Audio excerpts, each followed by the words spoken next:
What's up? Good morning. Happy Tuesday. It's Hobby Evolution episode 282. My chat is back. This is weird. It's here. I see George and I see Zach. It's nice to see you in chat after missing out yesterday. Oh, Will Dunn shattered my dreams. George, I just watched your video and saw that Will Clark sent you the Dear John letter. So bummer. Potpourri of items to talk about today. Check my phone here. So I wanted to talk about. So I'm stealing one of Dan's topics that he tweeted about yesterday, which the timing was serendipitous because I was just home this past weekend. So Dan's question posed on Twitter yesterday was, "What was the name of your childhood local card shop?" So I want to talk about that. Good morning, Mark. A little wrestling talk. I want to talk about Dark Side of the Ring. Brian Pillman. I watched episode 1 last night, finished it this morning. And I went, Bowman. I didn't write that down yet. Bowman. And I found diamonds in the rough. Ooh. Pulling cards for my quarter boxes. So I'll talk wrestling first. Brian Pillman, Dark Side of the Ring, was on Vice last week. Dark Side of the Ring, great. Even if you're not a wrestling fan, it's a fascinating documentary about the wrestling business, the dark side of the wrestling business. This was the debut episode for this season, which is the third season. Brian Pillman is the subject. He was a wrestler in WCW in the early to mid 90s, went over to the WWF in like 96. And then he tragically died. I can't remember what year, 97, 98. It was pretty early on. But it was just fascinating. His widow, Melanie Pillman, holy moly, she is not right. I know she's had a lot of issues, and I was sleeving cards last night, and when her interview came up, it was just like, it was one of those moments where I wasn't really paying attention, but it's like, whoa, holy crap. But it's a fascinating story. Just finished up the first. It's a two-parter, so I just finished up the first part. It's a great story.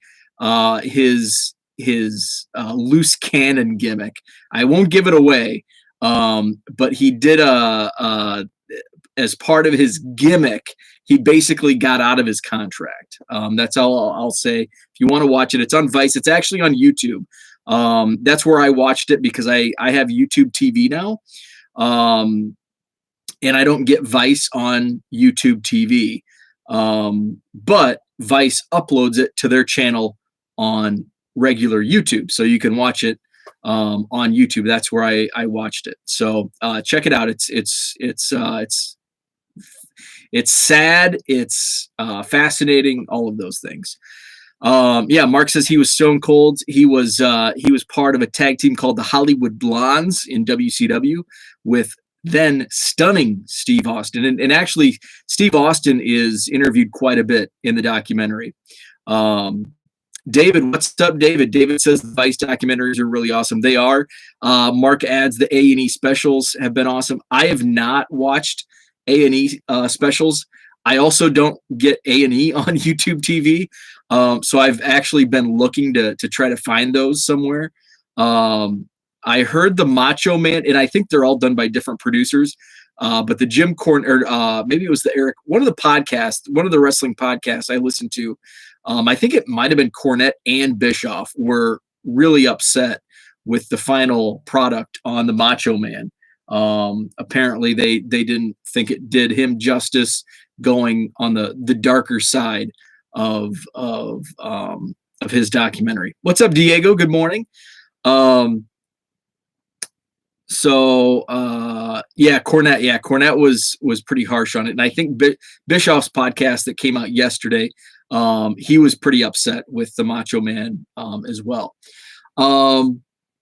So I was digging through some boxes last night. I was sleeving up cards, and I just had, this was a random box. I had a lot of like Allen and Ginter minis.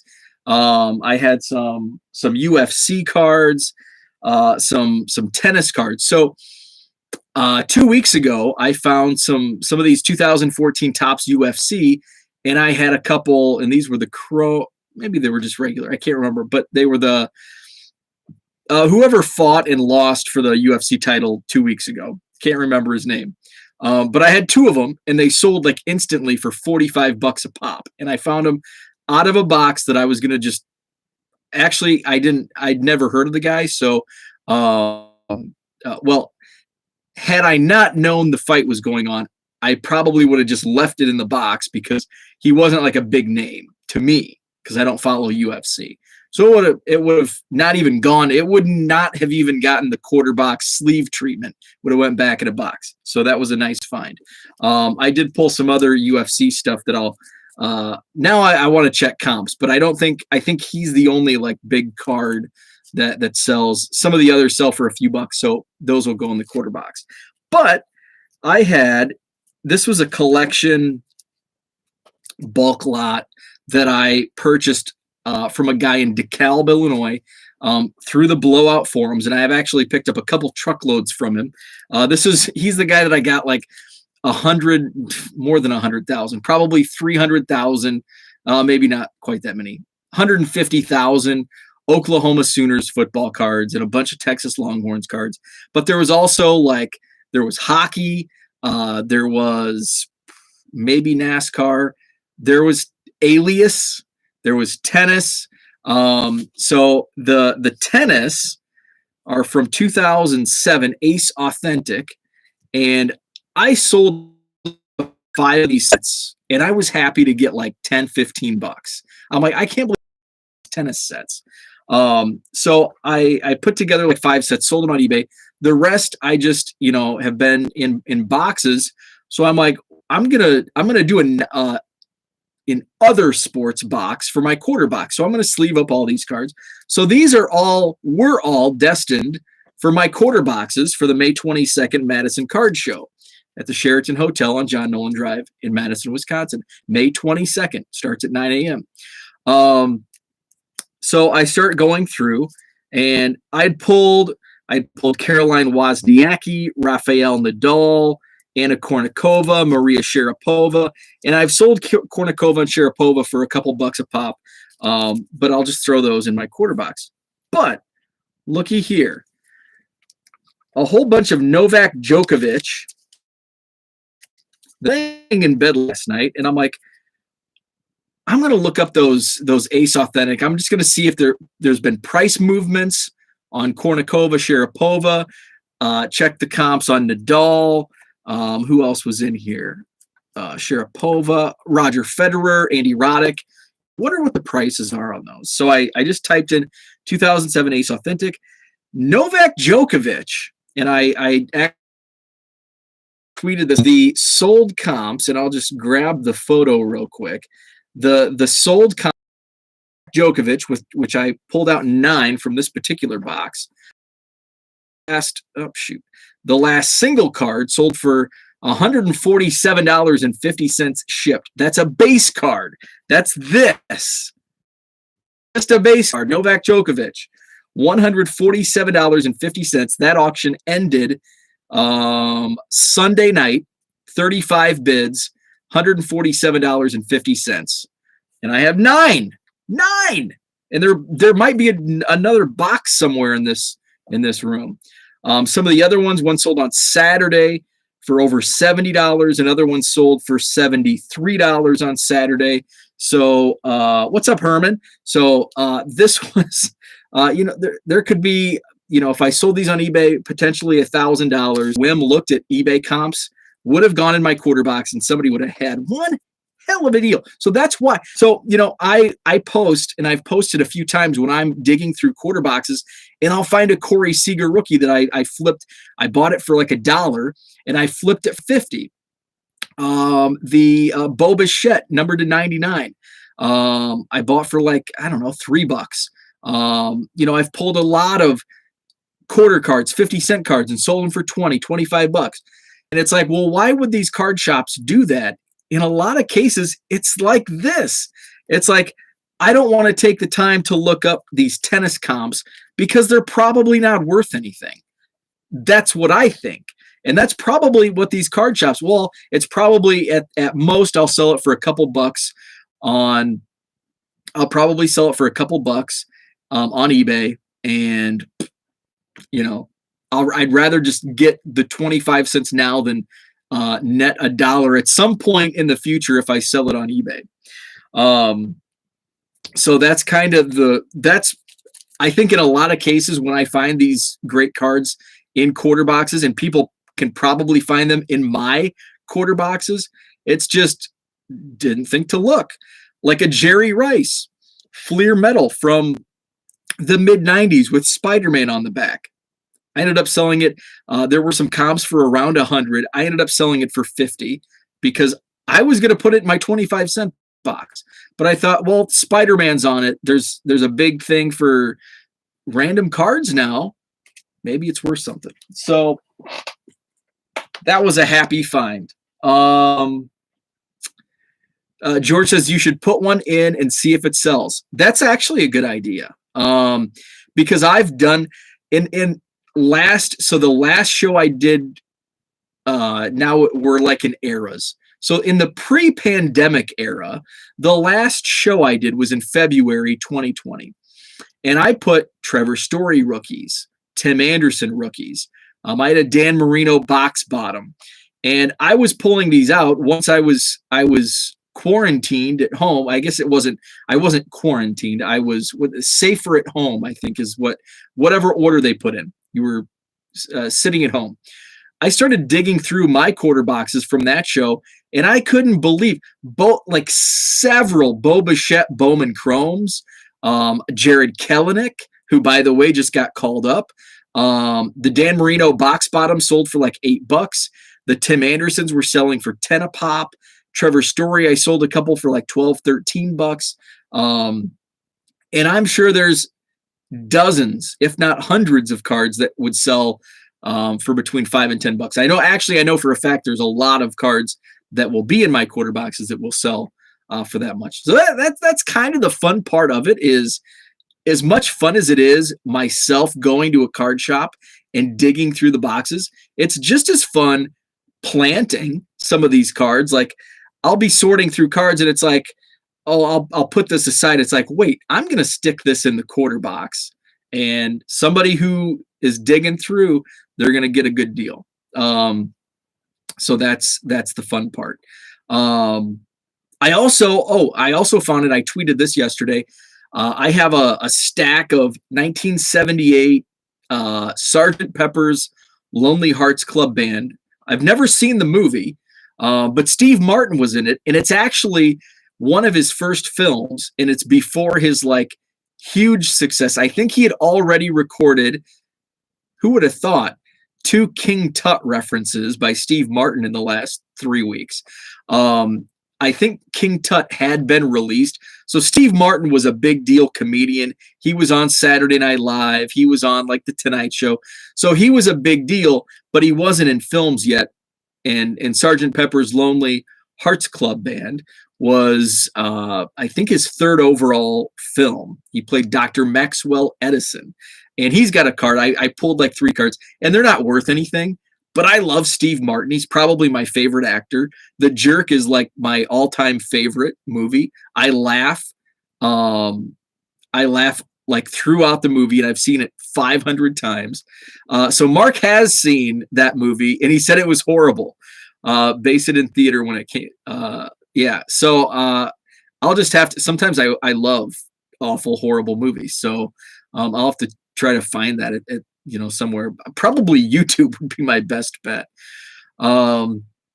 George was trying to sell me 3 cards. George says was trying to sell me 3 cards that comp for about 30 to 40 total for 100.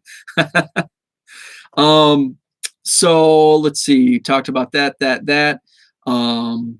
Bowman. Big thanks to David. David reached out to me yesterday, said, hey, Bowman blasters are live on the Topps website. I was able to get 10. So I've got more Bowman coming my way. And that's just, I love Bowman. I love ripping Bowman. And retail, I've only opened 2018, 2019, 2020. The I ripped for Bowman was retail because it went up and I didn't want to pay what it went up. And then I did break down and bought some hobby boxes this year because they were at a good price on the Topps website, $200 for the hobby box. The blasters were $30. Now, retail MSRP has also gone up. The Bowman at the store and on the Target website are up to $25. So blasters no longer 20. They're up to 25. I think that's good. They probably should have been raised to 25 a couple of years ago. And I'm cool with blasters being 30. I still think that's a good deal, especially, looking forward and not in the rear view mirror, what things used to be. We're not in that time. Just I've finally learned to get over that hump and okay, it's not 2019 anymore. This is the current market price. Will it come back to lesser prices? Probably not, but I think we're just going to have to get used to where pricing is right now. So I did get the 10 Bowman blasters. Hopefully, I would imagine. I got my hobby boxes, pretty early on. So I'm hoping, expecting that I can get them by the end of the week, the end of this week. So I got those. So main topic today. Stealing this from Dan, who tweeted it out yesterday. Dan at KBO at Korean Cardboard. So Dan asked, "What was the name of your childhood LCS local card shop?" And George says, "I don't see 25 as being enough to discourage the shelf clearing to resell." No, it's not quite. Even for like baseball, and I think Brad, Texas Card Dude, who by the way is in Vegas. So that's why he is not going live Monday, Tuesday. I think you're right. And we were chatting about, what's the next big product, and baseball is like a completely, there's not what's the next hot product can be debated, like what in terms of what, like flippability, what's inside. And baseball really doesn't have that hotness factor. Like right now, the Bowman mega boxes are hot.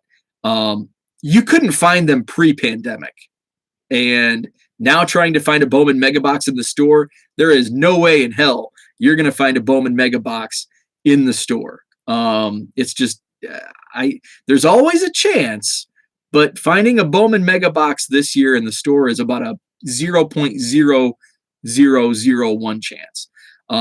Because the first ones I remember seeing for Bowman mega boxes were 2017. I saw them on the shelf, but I still was like, I wasn't like in depth into the hobby like I am now.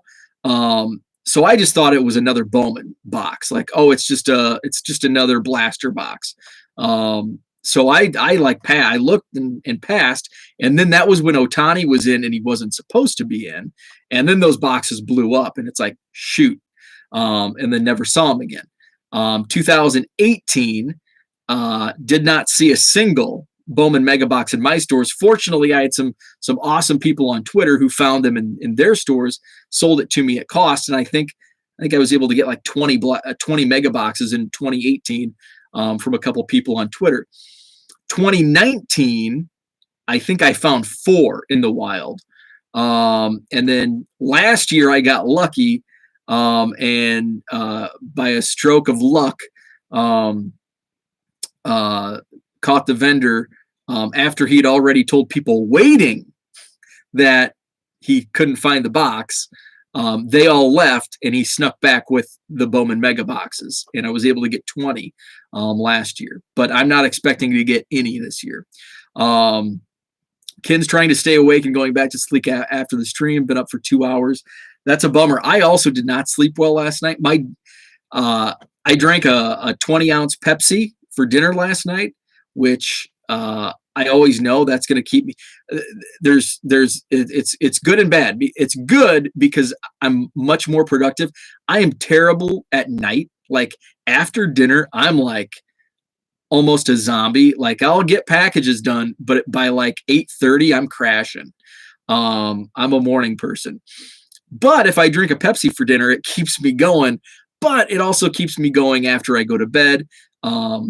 And I'm like tossing and turning. I was tossing and turning, and then our dog was anxious and antsy, which is weird. She's never like that.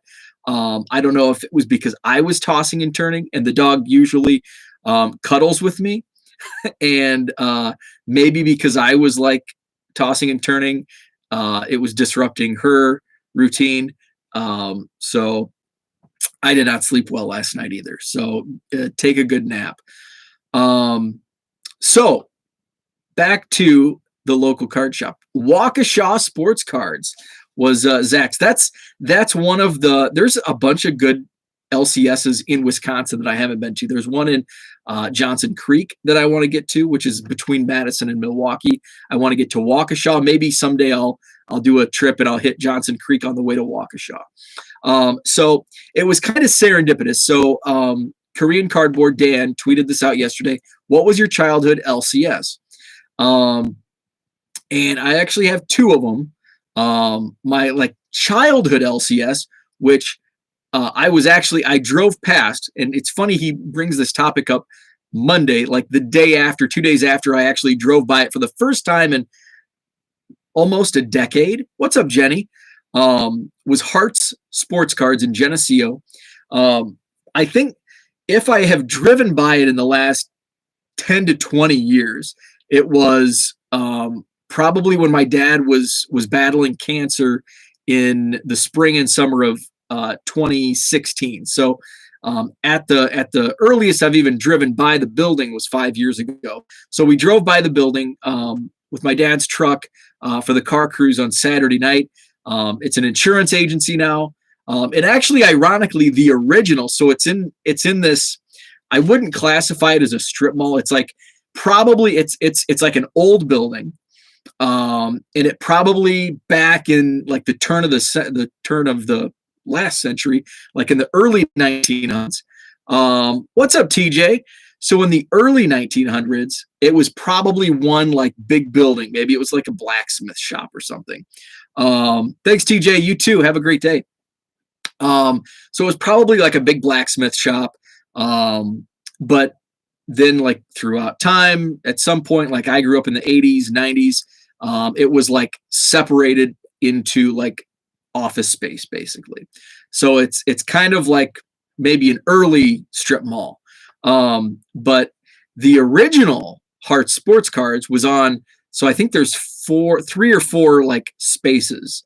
But I think like the insurance company now takes up 2 of those. But the far left side, looking to the north, the far left side was the original Hearts Sports Cards. And ironically, it's now an office for my brother's heating and plumbing business. He has like a satellite office, which is now in the original, not original, but back 25 years ago. I think it opened in like 1990. It was Hearts Sports Cards, and now my brother has his satellite office for his business in that location.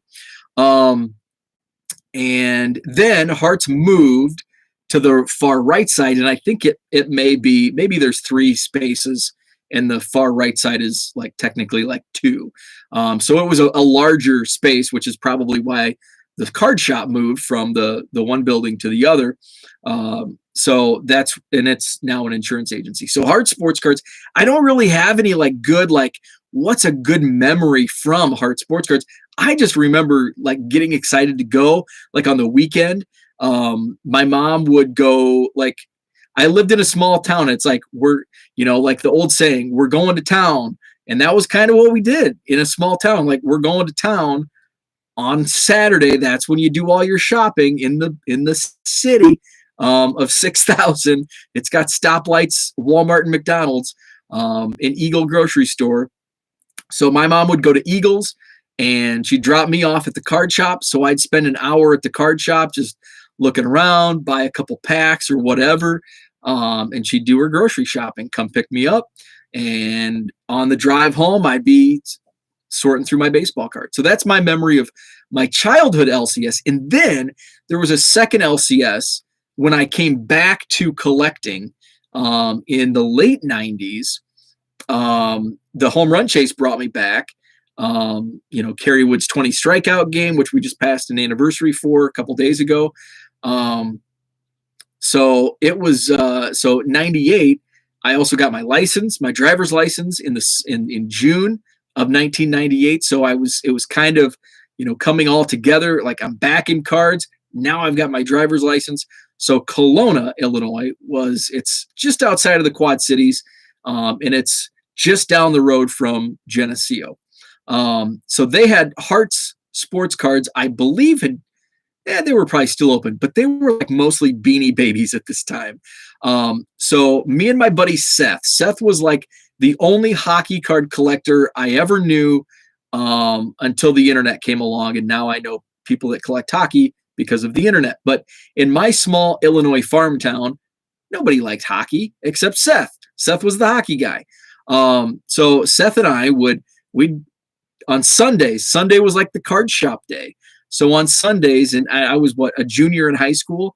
So on Sundays in 1998 and early 1999, we'd drive down to Kelowna, and I was quarter boxes. I was pulling out Cubs, and that's why I still have this love affair with 97, 98 Bowman, like all the Topps Gold Label, some of those sets that came out in the late 90s. And I'd go through and I'd dig out the Mickey Morandinis and the Jeff Blausers.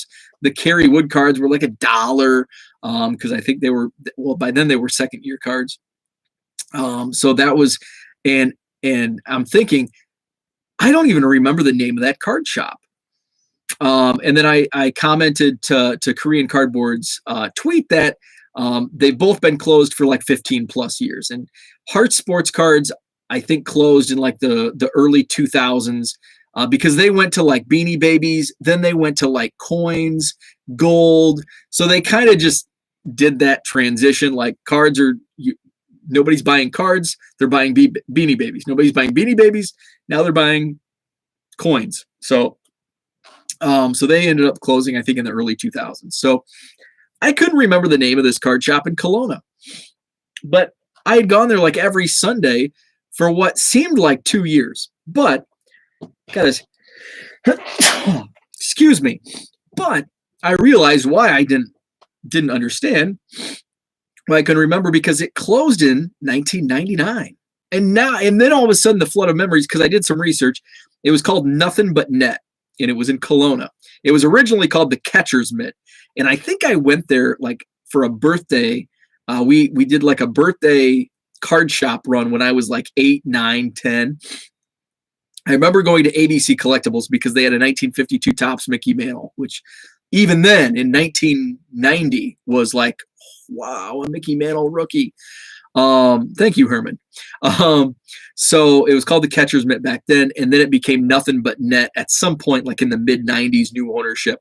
But then I saw like a newspaper listing. They closed in, I think, August of 99. So I had really only gone there for about a year, but there was, I don't think I ever met the owner, but there was a kid who worked there on Sundays when I always went in, and he was about our age, maybe college age, but he was right around, he was teenager, early 20s at the oldest.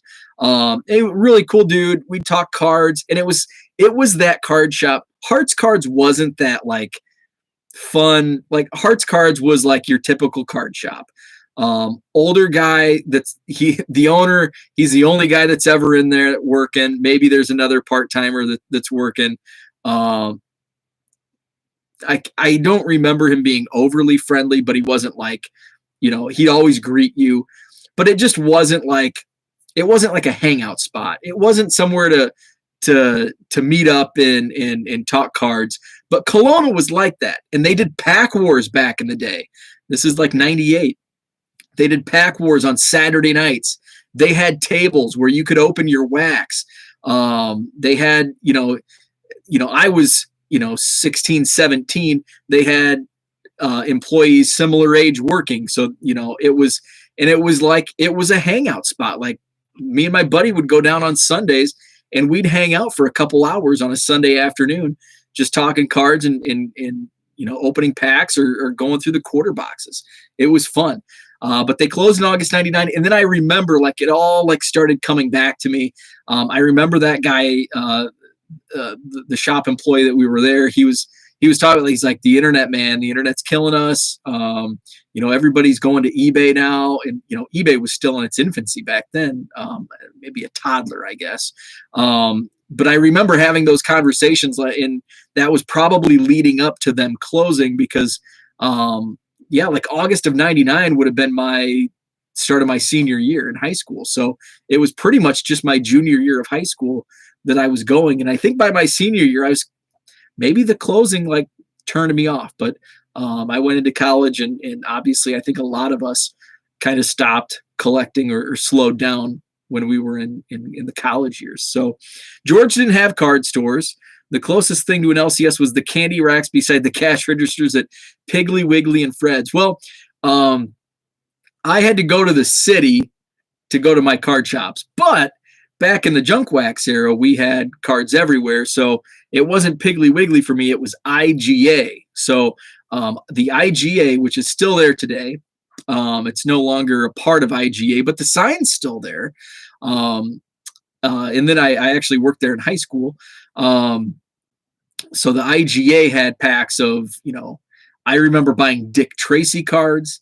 I was buying the WWF cards from Classic in 1990, 89, 90. New Kids on the Block, Simpsons cards, and then, of course, baseball and football cards. And I remember when they got action packed. I'll never forget, they get action pack football. And so they had all their packs of cards in the candy aisle. So they were at like the bottom of the candy aisle, and they had 89 Tops, Dick Tracy, New Kids on the Block. I remember the blister pack. They had blister packs of the wrestling cards. They were like on the hooks on top. But when Upper Deck came along, Upper Deck was behind the counter because those were, I think, 99 cents.